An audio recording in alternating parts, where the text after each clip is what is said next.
Merci Marie-Christine, merci aux organisateurs. Évidemment, ma première pensée, c'est aux grévistes de la faim qui combattent pour nos revendications, puisque nous nous reconnaissons pleinement dans ces revendications, et tout le peuple marocain, surtout ceux qui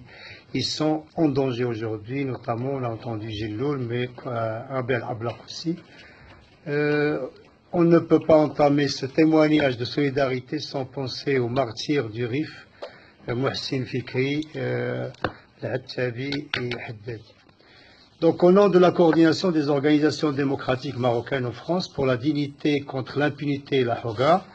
cette coordination qui est composée de l'Association de défense des droits de l'homme au Maroc, du Forum marocain pour la vérité et justice, de la Fédération des associations des Marocains en France, l'AMF, de l'association Tamaïnout en France, Rassemblement Ifniat Bahman pour la dignité et les droits humains, Forum citoyen Solidarité des Marocains en Europe, la Voix démocratique Région Europe, le Parti d'avant-garde démocratique socialiste PADS en Europe,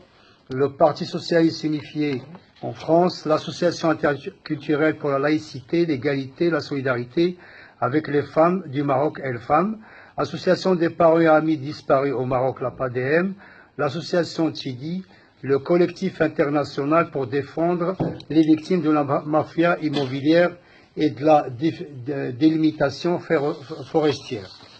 Chers camarades et amis organisateurs du présent colloque de soutien au mouvement populaire et pacifique du Hirak du Rif et à travers lui à l'ensemble du mouvement démocratique et progressiste marocain, sans vous l'ignorer, la coordination des organisations démocratiques marocaines en France a été créée suite à l'assassinat de Mohsin Fikri pour exiger l'arrestation, le jugement, la condamnation des commanditaires de ce crime ignoble.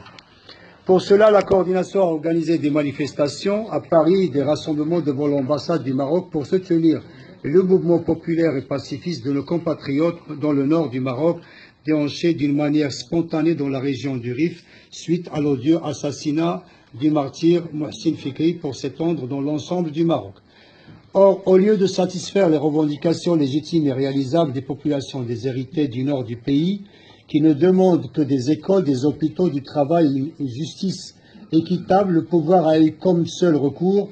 que celui déjà exercé dans les années sombres, à savoir celle de la répression généralisée appelée année de plomb, durant lesquelles l'approche sécuritaire était instaurée comme unique système politique. Ainsi, on assiste depuis le 26 mai 2017 à une répression féroce, non seulement contre les membres du mouvement revendicatif, mais vis-à-vis aussi des manifestations qui soutiennent le Hirak et aussi, y compris leurs avocats. Des arrestations, manifestations pacifiques en dehors du respect le plus élémentaire de la loi à travers des intimidations, dénigrements, kidnappings et arrestations par les commandos armés et des commandos armés et cagoulés, comme s'il s'agissait de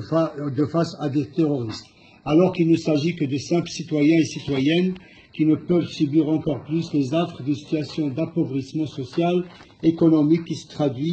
se détériore de plus en plus depuis des décennies à travers, aggravé par un déni de citoyenneté manifeste. Or, à quoi on assiste? Face à l'arrogance